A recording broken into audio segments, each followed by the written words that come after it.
derive the expression for torque acting on an electric dipole when it is held in uniform electric field. क्या बोला है बाबू question कि जब किसी electric dipole को यूनिफॉर्म इलेक्ट्रिक फील्ड में रख देते हैं तो उस पर लगता है टॉर्क. इसी के एक्सप्रेशन को आप क्या करें, बोला डिराइव करें. और ये टॉपिक को हम लोग ऑलरेडी कर चुके हैं, वीडियो के डिस्क्रिप्शन में लिंक हमने डाल दिया है, प्लीज जाकर के वहां देख लें, है ना. नेक्स्ट पार्ट करते हैं क्वेश्चन का. Identify the orientation of dipole in the electric field in which it attained stable equilibrium. जब आप इलेक्ट्रिक डाइपोल को यूनिफॉर्म इलेक्ट्रिक फील्ड में रख देते हैं तो डाइपोल कब स्टेबल इक्विलिब्रियम में होता है और कब अनस्टेबल इक्विलिब्रियम में होता है. सुनना, स्टेबल इक्विलिब्रियम तब होगा जब थीटा बराबर 0 डिग्री होगा. थीटा क्या है बोलेगा sir, where theta is angle between dipole moment and electric field. ध्यान से बाबू, जब डाइपोल मोमेंट और इलेक्ट्रिक फील्ड पैरेलल होगा, जब डाइपोल मोमेंट और इलेक्ट्रिक फील्ड पैरेलल होगा, थीटा बराबर 0 होगा, और थीटा बराबर जब 0 होगा तो डाइपोल क्या होगा बोलेगा स्टेबल इक्विलिब्रियम पे होगा. यहाँ पे सवाल नहीं दिया हुआ है अनस्टेबल के लिए, लेकिन हम लोग बात कर लेते हैं डाइपोल कब अनस्टेबल होता है. अनस्टेबल डाइपोल कब अनस्टेबल होगा बाबू, जब थीटा बराबर क्या होगा बोलेगा 180 डिग्री होगा.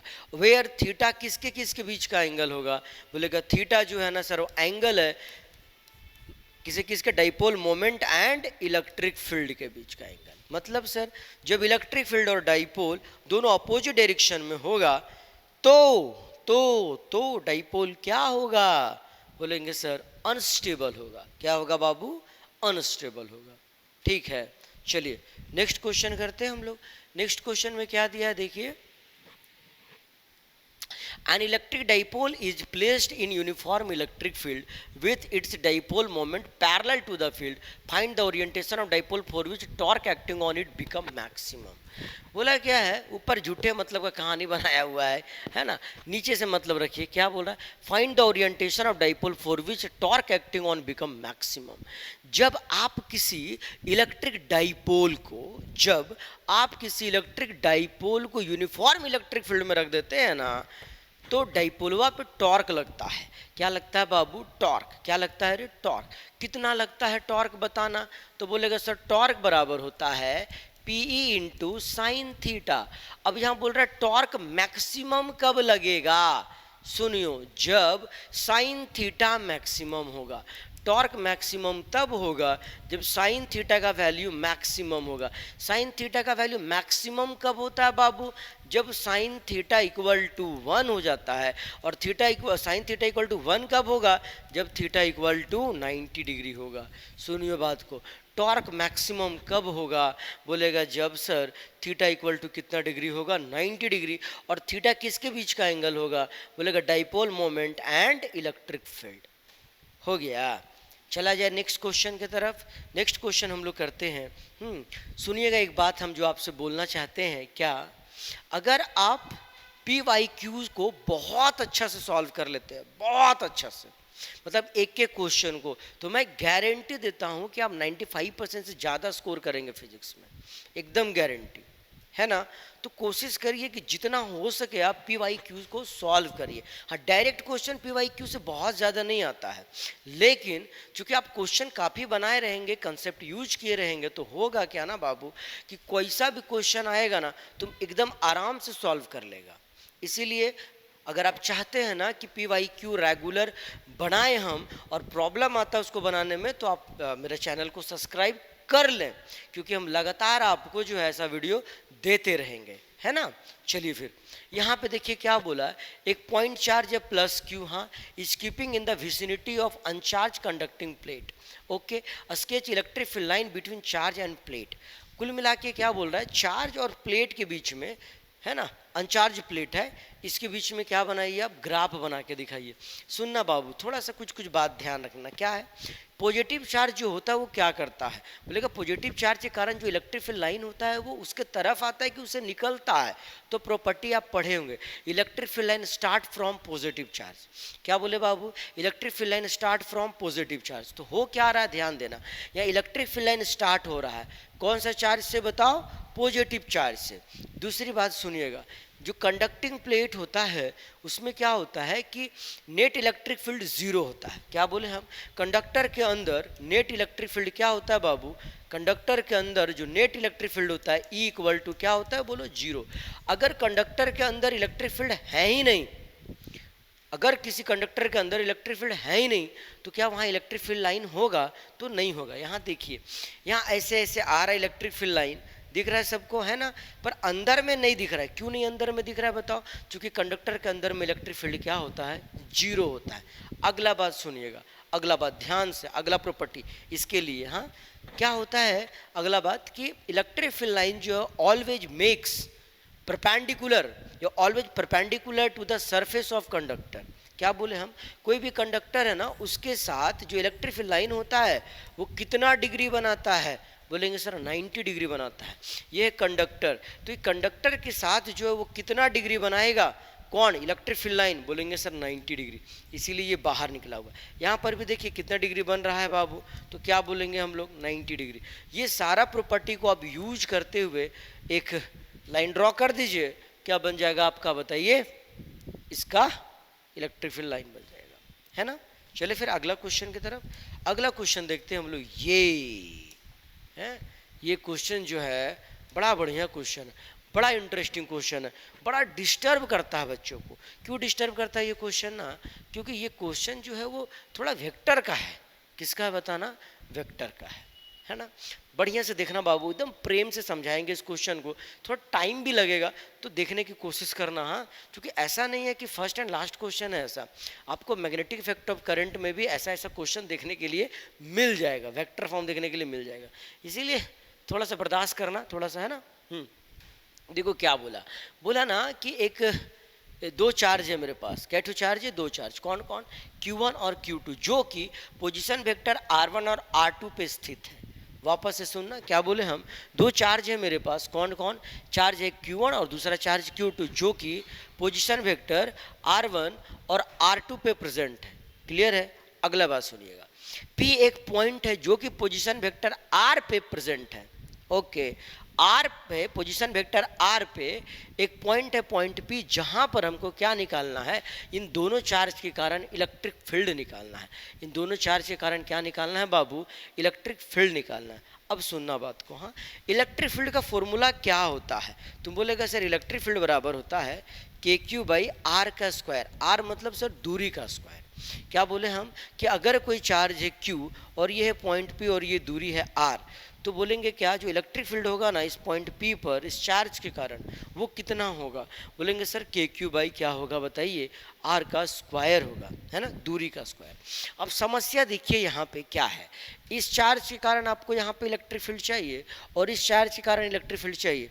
ये पोजीशन वेक्टर मालूम है आपको, ये पोजीशन वेक्टर मालूम है आपको, पर ये पोजीशन वेक्टर मालूम है ही नहीं, और हमको चार्ज से इस पॉइंट तक का दूरी यही है सर, तो हमें ये चाहिए। यहाँ पर भी प्रॉब्लम क्या है, ये दूरी हमें नहीं मालूम है, ये मालूम है, ये मालूम है, पर ये हमें मालूम ही नहीं है। तो सबसे पहला क्या काम होगा, बोलेगा मुझे ये मालूम होनी चाहिए। तो इसके लिए हम वेक्टर का सहारा लेते हैं।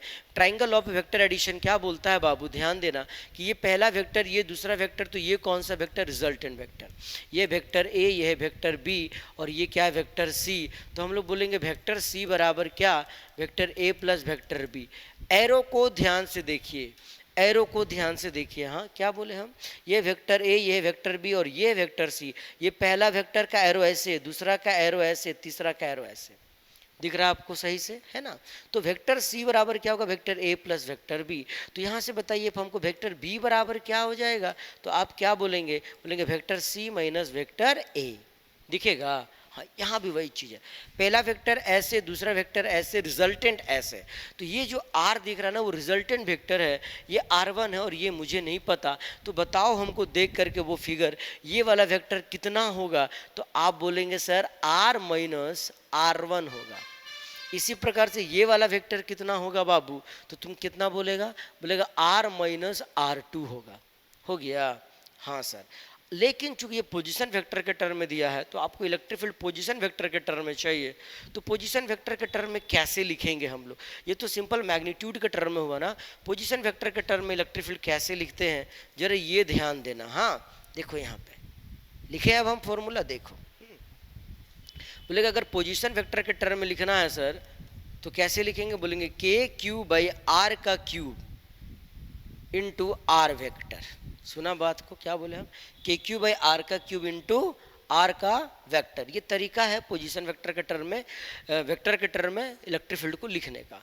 इसी प्रकार से हम लिख देते हैं। तो कैसे लिखेंगे बताओ बाबू? तो बोलेगा सर इलेक्ट्रिक फील्ड जो है ना, किसके कारण? Q1 के कारण क्या होगा? तो बोलेंगे सर के Q1 बाई दूरी। ये दूरी कितना है बताइए? तो बोलेंगे R माइनस R1 का मैग्नीट्यूड। दूरी का मतलब सर मैग्नीट्यूड बाय इसका क्या बताओ? क्यूब। तो यहाँ क्या दे दिए हम लोग? Cube. Okay. R vector, R vector मतलब इसका वेक्टर R माइनस R1। ऐसे आया समझ में? आगे देखो, इलेक्ट्रिक फील्ड Q2 के कारण कितना होगा? तो बोलेगा सर के Q2 बाई कितना? ये दूरी बताओ कितना होगा? तो बोलेंगे सर R माइनस R2 का magnitude. Okay, R minus R2 का मैग्नीट्यूड, नहीं वेक्टर के फॉर्म में।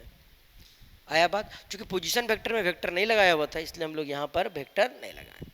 आया बात समझ में? कोई दिक्कत? अब नेट इलेक्ट्रिक फील्ड चाहिए तो क्या करेंगे सर? दोनों को ऐड कर देंगे आंसर। कोई दिक्कत है?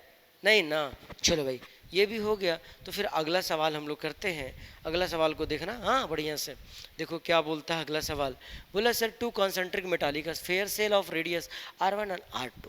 क्या बोला बाबू? दो टू स्फीयर है तेरे पास। ओके, और दोनों कॉन्सेंट्रिक है। कॉन्सेंट्रिक मतलब क्या होता है बाबू? बोलेंगे जिसका सेंटर क्या हो, एक ही हो। तो देखना बढ़िया से क्या बोलना चाह रहा है वो। बोला ये जो है मान लेते पहला स्फीयर है और ये जो है वो दूसरा स्फीयर है। पर बोला है सवाल में ना, क्या बोला है बताओ? कि दोनों का जो सेंटर है ना सर, वो सेम होना चाहिए। तो हम लोग करते सेम। देखो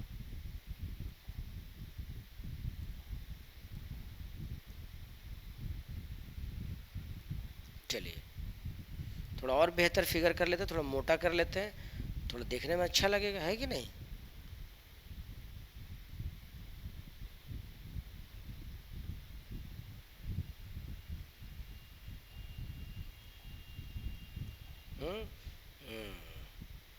ये देखिए, हाँ दो स्फेयर हो गया मेरे पास। ओके सर, क्या क्या बोला उसके बाद? एक तो का रेडियस जो है वो है R और दूसरा का रेडियस कितना है? बोलेंगे सर 2R है। ओके सर, बहुत बढ़िया। एक के पास चार्ज है Q1 और दूसरा के पास चार्ज है Q2। इसके पास चार्ज है Q1 और इसके पास चार्ज क्या है बताइए? Q2 है। हाँ, if the surface charge density on outer surface of the cell are equal। बोल रहा है क्या कि दोनों के पास जो सरफेस चार्ज डेंसिटी है, यहाँ सुनिएगा, दोनों का जो सरफेस चार्ज डेंसिटी है, सरफेस चार्ज डेंसिटी है, दोनों का जो सरफेस चार्ज डेंसिटी है डेट इज सिग्मा, वो क्या है? सेम है। दोनों का क्या है? सरफेस चार्ज डेंसिटी सेम है। Okay, determine the ratio Q1 is to Q2। तो सरफेस चार्ज डेंसिटी होता कितना है बाबू? तो बोलेंगे सर चार्ज बाई एरिया होता है। सरफेस चार्ज डेंसिटी क्या होता है? चार्ज बाई एरिया ना। हाँ, निकालने क्या बोला है? बोले चार्ज का रेशियो निकालिए अगर अगर अगर अगर दोनों का सरफेस चार्ज डेंसिटी सेम है। तो बताइए इसका सरफेस चार्ज डेंसिटी कितना होगा? बोलेंगे सर Q1 बाई एरिया का फॉर्मूला क्या होता है बाबू स्फीयर का? 4 पाई R का square equal to Q2 by क्या बोलेंगे हम? 4 पाई, इसका रेडियस कितना है? 2R और R का क्या होता है? स्क्वायर, है ना। दोनों इक्वल हो गया। क्यों इक्वल हो गया? क्योंकि दोनों का सरफेस चार्ज डेंसिटी सेम है। अब रेशियो हमको चाहिए Q1 इज टू Q2 का। सॉल्व कर लो और निकाल लो। 4 पाई से 4 पाई कट गया, वैल्यू क्या दिखा? बोलेगा sir Q1 Q1 by Q2 equal to R का स्क्वायर बाय कितना बताओ 4R का स्क्वायर। इससे ये भी कट गया, रिजल्ट क्या दिखा, बोलेंगे Q1 by Q2 equal to 1/4। Q1 by Q2 equal to कितना बोलना 1/4। आया रे बात समझ में, कोई दिक्कत नहीं ना। तो 2 मार्क्स वाला ना बाबू जितना क्वेश्चन था ना इस टॉपिक में हम लोग सब कर लिए, है ना। अब अगला वीडियो में हम क्या देंगे तुमको बताओ, इसी टॉपिक का 3 मार्क्स वाला क्वेश्चन। ठीक है, तब तक के लिए बाय बाय। ओके चलो फिर ठीक है।